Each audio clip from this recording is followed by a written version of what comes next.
کمیته ایالت‌های فوق‌العاده تاجیکستان خبر داد که یک ساکن 36 ساله دهه موج نویه رودکی با جسارت و تلاش کم نظیر جان دو بانوی جوان را از خطر غرق شدن در آب رود ایلاک نجات داده است. این جوانمرد که علیجان تاجبایف نام دارد، روز 19 یونیو سال 2022 هنگام سیر و گشت در ساحل ایلاک چشمش به دختران میافتد که در آب غرق می شدند. او فرصت را از دست نداده خود را زود به آب هوا داد و توانست هر دو دختر را از مرگ ناگزیر نجات دهد. معلوم شده است که دو دختر از دهه حاجیان نویه رودکی که یکی 21 ساله و دومی 17 ساله بودند، روز یکشنبه 19 میلیون در ساحل ایلاک سیر میکردند.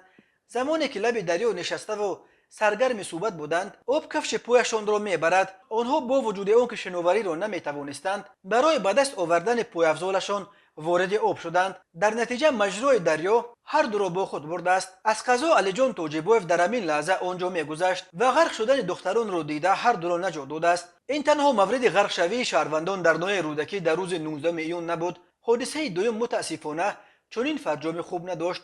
بنا به معلومات سردار شعبه حالتهای فوق‌العاده نویه رودکی، یک ساکن 22 ساله دهه فلکان نویه شامنصور شهر دوشنبه در رود کوفرنیان غرق شده است.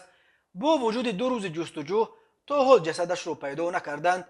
این جوان 22 ساله روز 19 ایون از خانه با مقصد ماهیگیری برآمده به سمت دریای کوفرنیان حرکت کرده است. شهروند از ساحل به ساحل مقابل گذشته و مشغول ماهیداری شده است. ساعت تخمینا 14:30 دقیقه بعد انجام ماهیداری این جوان دوباره خواست است به ساحل اول برگردد و به خانه اش را سپار شود. او وقتی غرق شده است که تا رسیدنش به ساحل امگی 2 متر مانده بود. سبب ناگهان غرق شدن جوان که شناوری را خوب میتوانست معلوم نیست. کمیته ایالت‌های فوق‌العاده احتمال میزند که شاید خسته شده باشد و دیگر قوت مقاومت به جریان تند آب را نکرده است. روز 19 ایون جستجوی جسد مرحوم تا ساعت 22 دقیقه ادامه داشت و از صبح 20 ایون کارهای جستجوی از سر گرفته شده است و هنوز ادامه دارد.